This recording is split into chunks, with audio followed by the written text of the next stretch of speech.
as much time as it gets, or attention as it gets. But these books, if you are a young person, or if you are in a setting where the prevailing view is an evolutionary perspective and worldview, these books I have found very helpful, and you may as well. They're all written for non-specialists, people who are just interested in examining the facts and the theory itself from a critical perspective. I don't want to say too much about them. I will remark, as with any literature, you have to be careful. Not all of it is true. Just because it's in a book doesn't make it true, and so that certainly applies even to these books. And so you should be careful. Some of these authors, for example, believe in common descent, even though they reject natural selection and mutation as valid mechanisms, explanatory mechanisms. Others are much more clear in their thinking, I think, but for whatever that's worth, take these books with a grain of salt, but you may find them useful, as I have. And if you want to look at this list again, I'd be happy to give it to you. And if you'd like to borrow a copy of these books, I would be happy to loan them out. As we move forward now, coming back to our overall affirmation of Christianity, we're looking at things from a logical, rational perspective, and we want to accept only the conclusions that are warranted by the evidence. So we're building a case for the conclusion that you see there in number 4. You might say that Jesus is the Son of God is the objective of this argument, or the primary outcome of this, or conclusion of this argument. But that argument has several premises that have to be established before we get to the conclusion.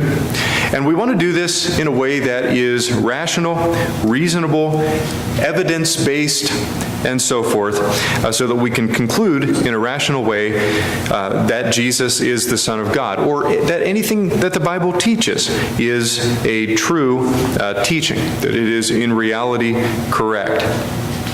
The first premise there is that God exists, and we've looked at a couple of lines of evidence that support that premise, cosmological and teleological so far. Our study of evolution was an answer to the rebuttal of the naturalistic worldview to the teleological argument. But we want to move on now to the third and final line of evidence, line of reasoning for the first premise, that God exists, namely the moral argument, or the moral line of reasoning.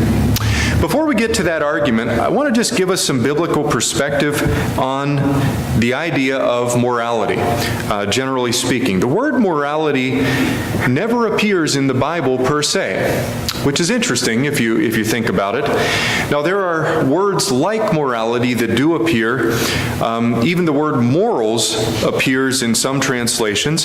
For example, the American Standard Version of 1901, the New American Standard that came later, the English Standard Version, and several others use the word morals in 1 Corinthians chapter 15 and verse 33, where the text says that bad company, New American Standard, bad company, do not be deceived, bad company corrupts good morals.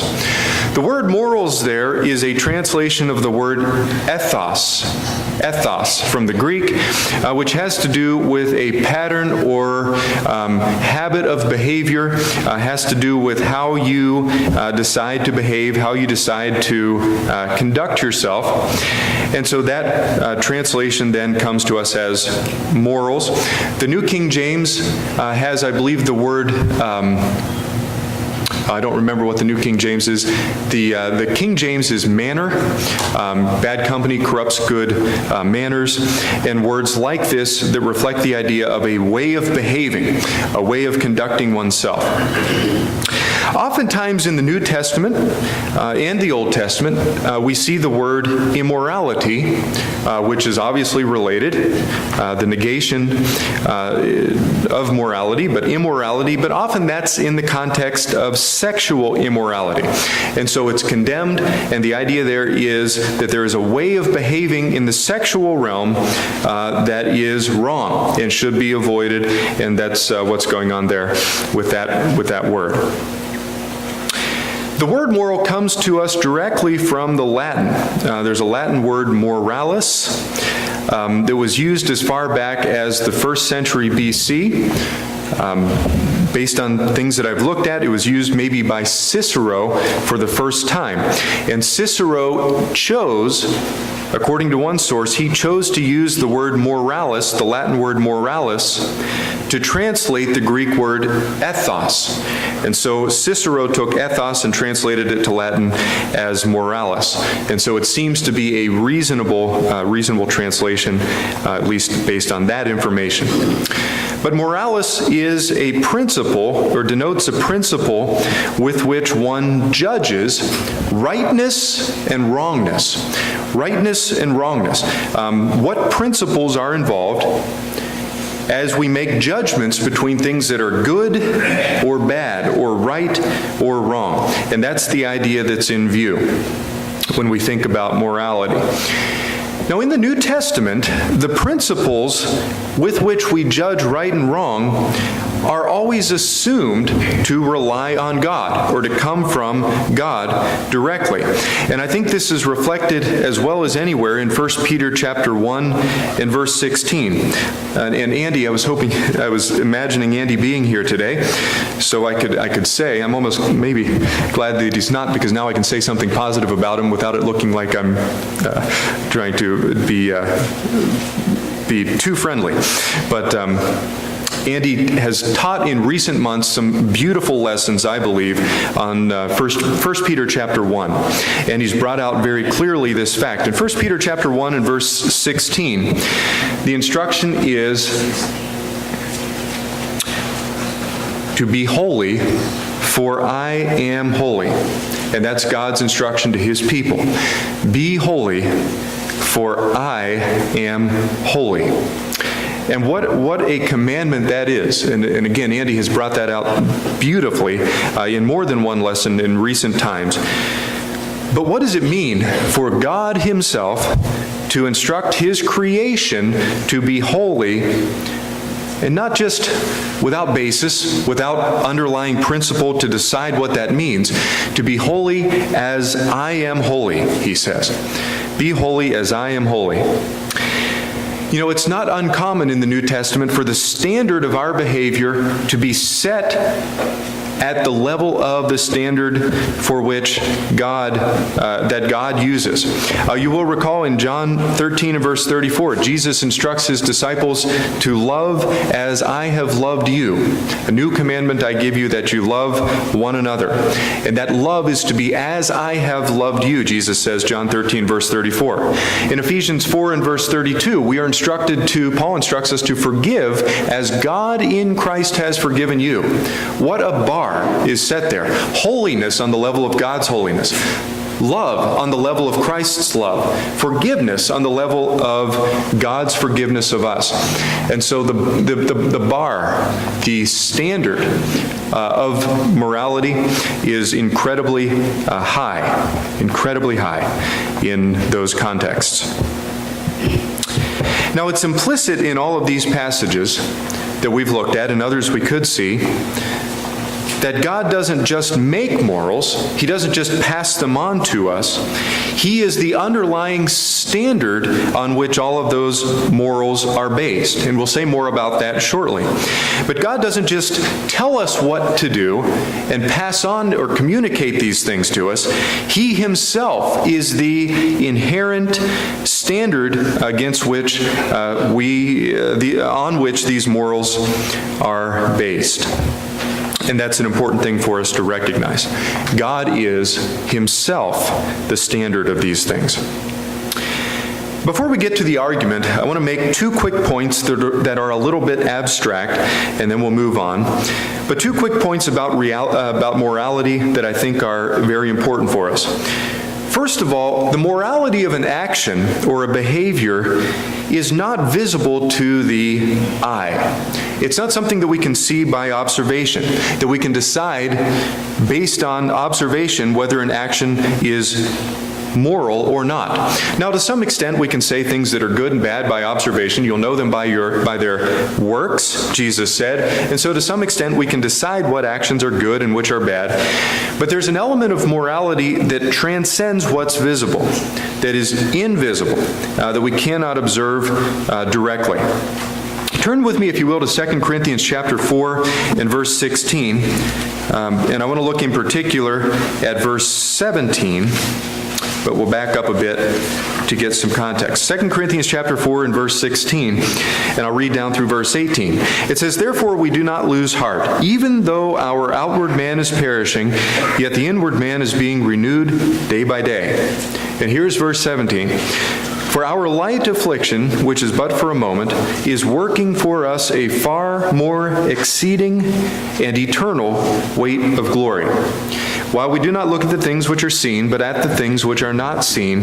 For the things which are seen are temporary, but the things which are not seen are eternal." So back there in verse 17, Paul is talking about a working. This is New King James. He's talking about something that is working. Other translations say is producing, is generating. So the idea there is that there is a correspondence between the realm that we live in and the spiritual realm to which we are heading. And Paul says that the actions that we do, the behaviors that we do, the things that we endure in this life are working over on the other side some benefit. And he says that benefit is enormous. He says by comparison, the benefit is weighty and exceedingly great. And what we deal with, the affliction that we deal with, is light, and it's momentary. We see there in verse 17. So there are behaviors that we're engaged in here, and those behaviors have a corresponding invisible component. There's something going on in the other realm that we do not observe directly, but something that is just as real as the afflictions that we go through ourselves. I knew someone one time who heard about a lady in a congregation whose lawnmower was not cutting the grass well because the blades were dull. And so this person volunteered to go over and look at the lawnmower and take the blades off and sharpen them and then put them back on so that the grass would be cut better by the lawnmower. And I was thinking about that, and I thought, is there anything visible in that process of taking a blade off of a lawnmower and sharpening it and putting it back on that you can identify as morally good? Is there anything you can see by watching this being done? Well, I don't think so. It involves taking off a bolt, removing, sharpen, put back on. There's nothing visible there that is morally good or morally bad for that matter. But there's no question that that action, if done with the right heart and so forth, is a morally good thing, a morally valuable thing to do. And so there's an invisible aspect to morality that we do not see it as it is. It exists in another realm. It's determined by standards that are invisible to us, though we see them by faith. If you turn forward a chapter in 2 Corinthians and look at chapter 6 and verse 17, we see this idea come out more explicitly, I think. Paul is reminding us of an Old Testament passage. I believe this is from the book of Isaiah. He says, "Come out," God is speaking, "come out from among them and be separate, says the Lord. Do not touch what is unclean, and I will receive you." And so God's desire for his people is to be moral, to be therefore separate, and to follow him, even if the value of those actions, the value of such behavior is not obvious or visible to the senses. So that's the first first point, morality of an action is not always visible. Secondly, though, as we think about morality, it's important for us to recognize the relationship between goodness and God. What's the relationship between goodness and God? This is a common discussion among philosophers, whether God is good because good is good, or good is good because God says it's good. And let me try to illustrate what's going on there. There are two options, they say, the philosopher says. And by the way, when somebody says there are two options, you might be suspicious from the beginning as to whether or not they're right about that. How do you know there are two options? But the philosopher says there are two options pertaining to the relationship between God and what is good. On the one hand, they say, maybe it's the case that God is kind of supreme in the relationship. He is greater than goodness in some sense. And God then declares to people what is good. So God is above goodness, and then he decides in a way that's contingent. In other words, he could have said that other behaviors are good than the ones he happened to choose, say in the Bible. God is up here. He decides then to declare a certain, based on some choice that he made, that he could have made otherwise, what is good. And so in that sense, God is determining what is good. It's not good inherently, they would say, in that scenario. God is deciding what is good, and he could have chosen something different to be good. In the second place, the second option, they say, is that the picture is upside down. Here, good is at the top, good is supreme. God is then subject to the goodness, and he has to behave in a way that is good. It's external to himself, but he has to look to it and decide to behave in a way that's consistent with what is good. On the one hand, God is at the top, and he decides what is good based on some level of arbitrariness. In the other hand, God is subject to goodness. It's external to him, and he has to behave the way he does in order to keep himself in the good, you might say. These are the two options that are put forward. Was there a comment in the back? Yes, sir. He was talking about that decision of goodness, whether he's on a scale above goodness or not. Yes. And just something clicked in my mind. You remember back in the Old Testament where the man was allowed to marry more than one or have more than one wife as long as he could take care of her. Then in the New Testament, we're taught that we're only allowed to have one wife. So would that be a variance in his goodness judgment there? Well, it could be, but I would say it's in the Old Testament, God's desire was never for man to have more than one wife. That was never his desire. And we know that because he says, you might draw that conclusion on the basis of something in Matthew chapter 19, where Jesus says, because of the hardness of your heart, Moses permitted certain things. And so there was a certain amount of permission. Acts chapter 17 calls that overlooking times of ignorance in the Old Testament, whereas now God's standard has been revealed to a greater degree, you might say, and God is now holding us to the fullness of his standard, you might say, something like that. Is that reasonable? Yeah. Okay, thank you. So this idea of God being greater than good or good being greater than God is not is purported to be the two options available to us. So what do we say about that? Is God greater than good, in which case he decides what is good, and good could therefore be different than it is? Or is good greater than God, and God therefore is subject to something external to himself? The problem with both of these positions is that they both separate God from goodness. And you might ask, why is it valid to separate God from goodness? Why isn't it possible that God is the definition of good, and that good involves inherently who God is? In other words, they cannot be separated. In other words, good could not be different from what it is, because it's inherent in the nature of God. The fundamental error here, I think, and I don't want to spend a lot of time on this point, but the fundamental error, I think, in this point, in this dichotomy, is the same as the error that the Greeks made in the way they constructed their gods. Namely, that they constructed their gods to be like themselves. The gods of the Greeks were burdened from top to bottom with man-like shortcomings, man-like weaknesses.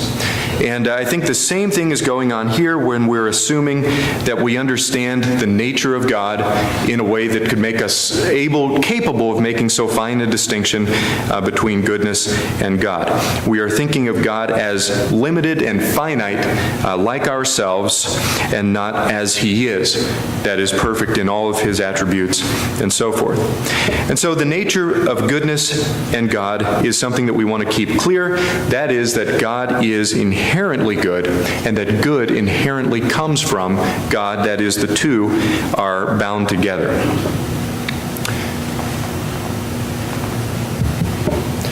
Coming then to the moral argument itself. So we want to make an argument that we can defend and think about and substantiate, that draws a conclusion that supports the premise that God exists. And here is one such argument that we can turn to. The moral argument, or one form of it, goes in this way. In the first place, if God does not exist, then there are no objective moral values and duties. And each of those words is important and needs to be understood carefully. But for the time being, let's just get through the argument. If God doesn't exist, there are no objective moral values and duties. Number two, there are objective moral values and duties. Now again, that's something you have to support and something that you have to evidence. But if those first two things are true, then it necessarily logically follows that God exists. If He doesn't exist, there are no objective morals and values. There are objective morals and values, moral values and duties.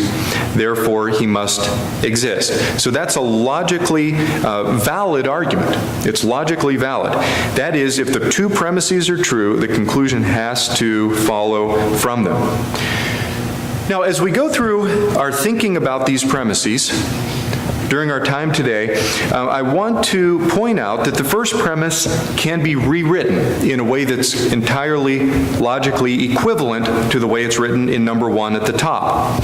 That is, if there are objective moral values and duties, then God does exist. Those two things, those two statements, those two if-then statements are entirely logically equivalent. The one is called the contrapositive of the other, and they are equivalent to one another. So if God does not exist, there are no moral values and duties objectively. And that's equivalent to, if there are more objective moral values and duties, then God does exist. One takes a negative view and lets us view the hypothesis negatively, that is, if God does not exist, then something. And the other one says, in the positive, if there are these objective moral values and duties, then the positive conclusion as well is true as well, which would be that God does exist. Okay? The two are switched. So the antecedent and consequent of that implication are switched, and they are both negated. And when you do that, you get something that is logically equivalent as you go forward. This argument is made by William Lane Craig. You may have heard of him.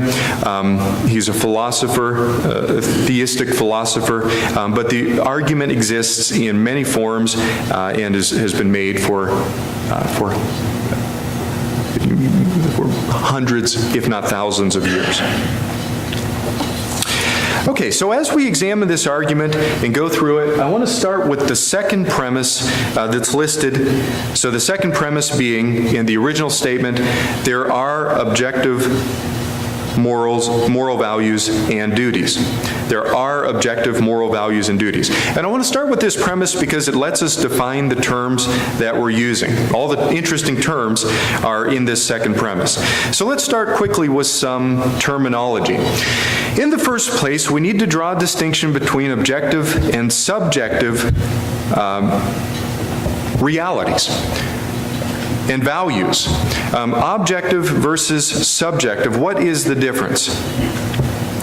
Well, these terms apply to not just moral values, not just moral duties, but lots of things in our everyday experience. And the way to remember the meaning of these two terms, I think, is in the words themselves. Subjective things, subjective valuations of things, depend on the subject or the individual who is interacting with whatever the object, whatever the thing is. For example, tacos. While my wife and daughter are out of town, I will make them because I can't when they're home. They don't like them. Okay, so their valuation, Angela's and Ava's, is negative. Mine is positive, so it depends on the subject. There's nothing inherently, objectively, good or bad or valuable or invaluable about a particular food or dessert or anything like that. It depends on the individual. There's no basis on which I could say you ought to or should like tacos or not like tacos. That's purely subjective. The value of a piece of art or literature or furniture may to you be very great, and you may very much appreciate it, whereas to another subject or individual, that object is not so valuable, or at least less valuable, or maybe negatively valuable. Okay, so we can imagine that these things depend on the individual. Sentimental value is almost always subjective. That is, it depends on the individual. There are certain vacation places, for example, that you have visited that hold a sentimental value to you, and that value does not pass on from person to person. It's particular to you, the subject. These ideas apply, of course, much more importantly in the realm of morality. And since we're making the argument that morality is objectively determined, we will look at some objective matters on which we would hold opinions that these things are objective. So in the first place, equality or fair treatment for all people. Is that an objective or subjective valuation? Is it morally valuable to pursue equality and fair treatment, or is it just a matter of my opinion, or just a matter of the opinion of the majority of the individuals in a particular nation or country? Or would it be wrong to not treat all persons equally and fairly, even if everyone thought that so doing was perfectly fine? What if all of us decided that it's okay to be unfair in our treatment? Would that then make it okay to be unfair in our treatment of individuals? Or is there something about equality inherently and fair treatment inherently that transcends whatever I think about it or whatever you think about it?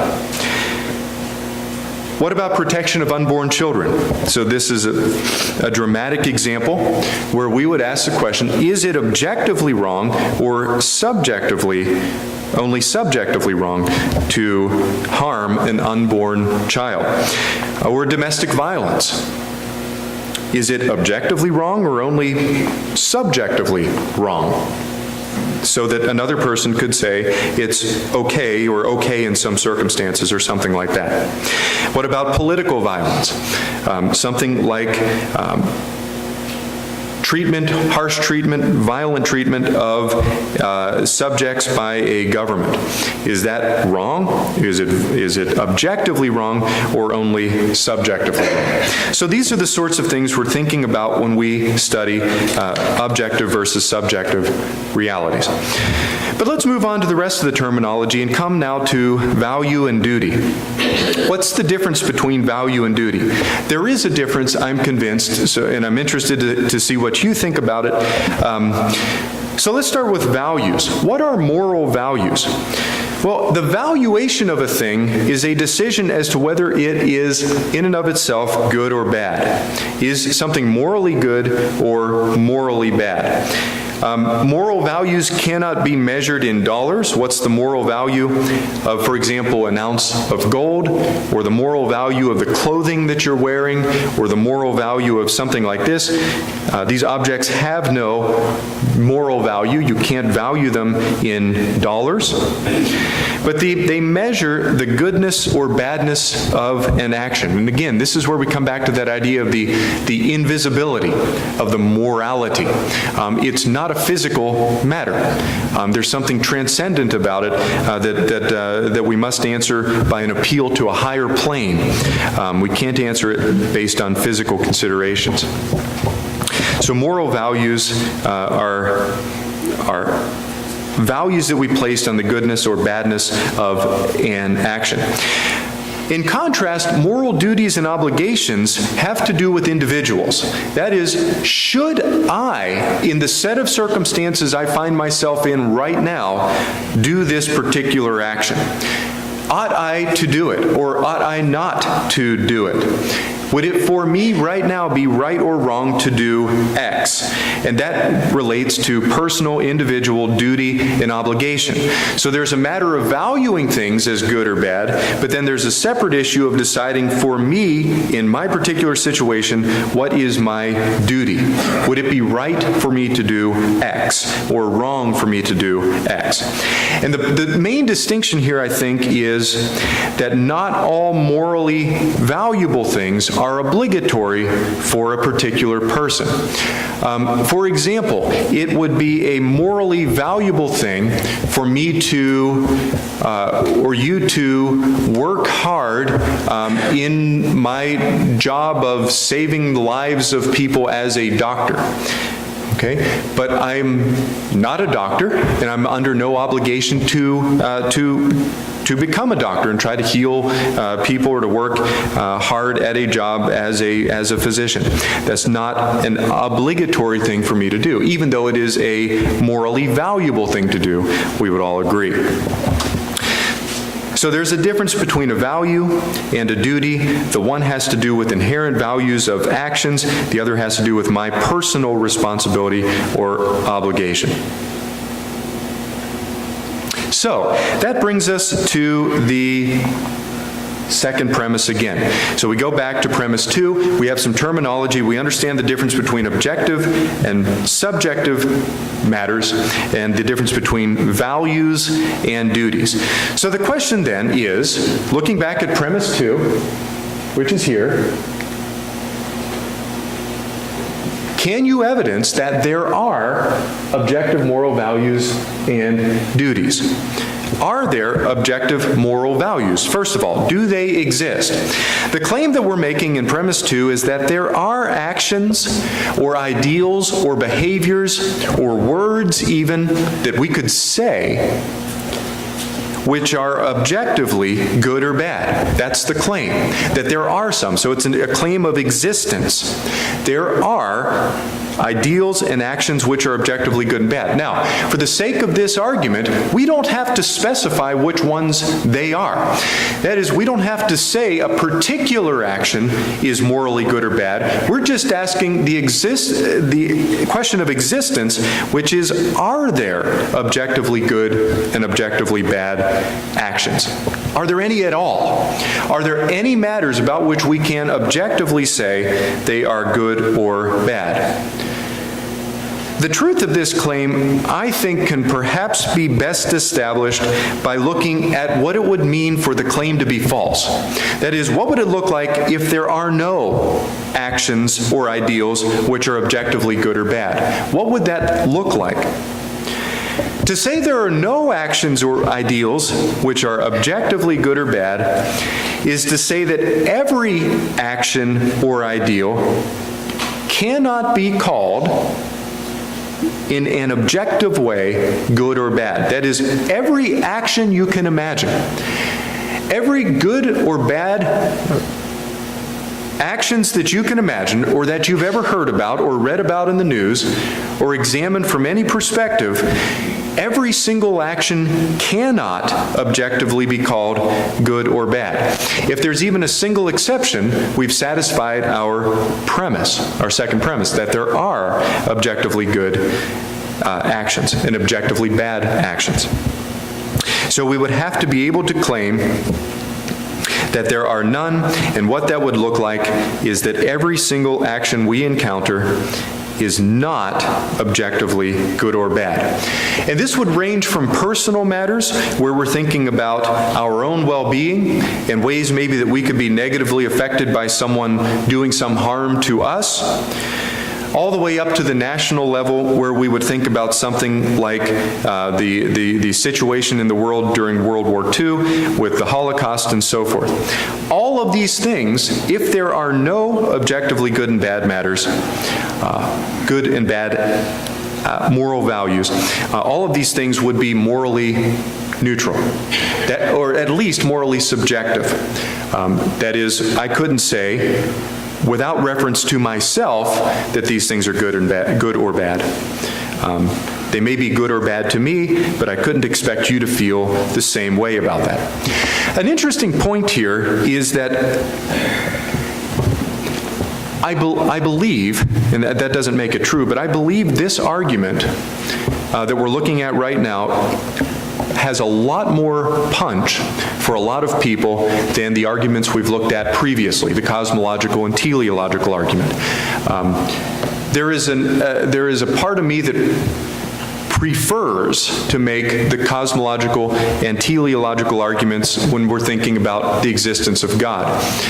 But I think on an emotional level, on a realistic level where people are engaged in their own experiences and we're engaged in our own valuations of things, you will find almost no one who's willing to deny that there are some actions, now that'll vary from person to person, but there are some actions that are objectively good or bad, right or wrong.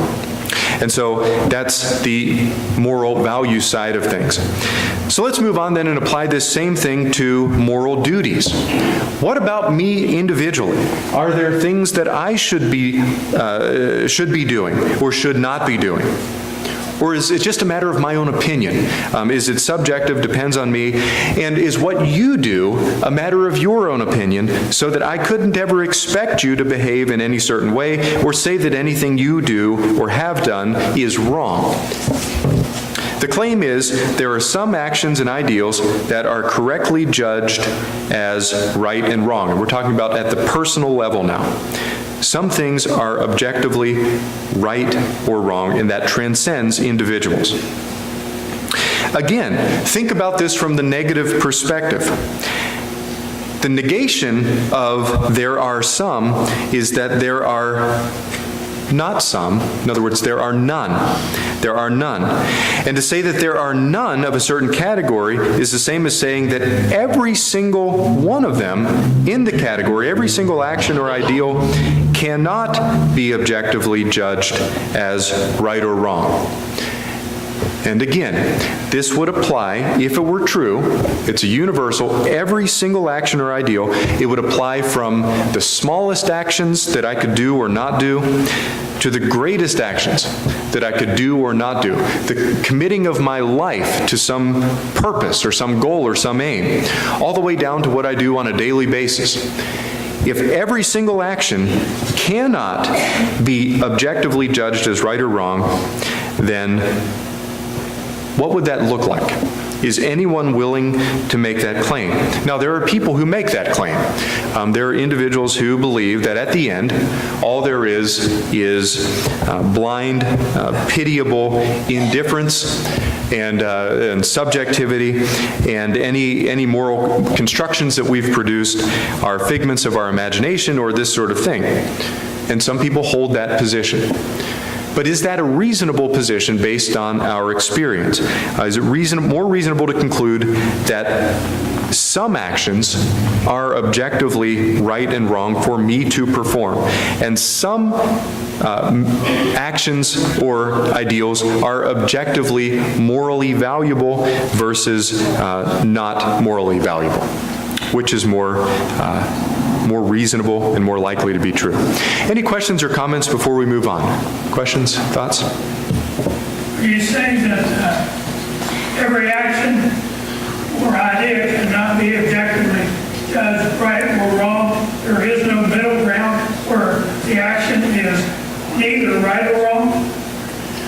No, I'm not saying there is no middle ground. Okay. There are certainly, no, certainly not. So there are, of course, some actions which are, I would say, morally neutral, so far as you can tell. But the claim is that there is at least one, basically. There's at least one action. That's all. That's really a very modest claim, that there's at least one action which is objectively good or bad. Okay, very good. Any other questions or comments, thoughts? Okay, so in that case, if we conclude that either of these claims are true, certainly if we conclude that both of the claims are true, then that requires some sort of a standard. The argument would proceed. So if there are objective values, that is, values that transcend me as an individual, that absolutely demands that there be some standard that's bigger than me. Some standard that transcends me, transcends not only me, but all of us as a group, transcends all of us as a county and as a state and as a nation and even as a world. Some standard that transcends and goes beyond any personal opinion. And we'll have to pick up there next week with our first premise. Thank you for your attention.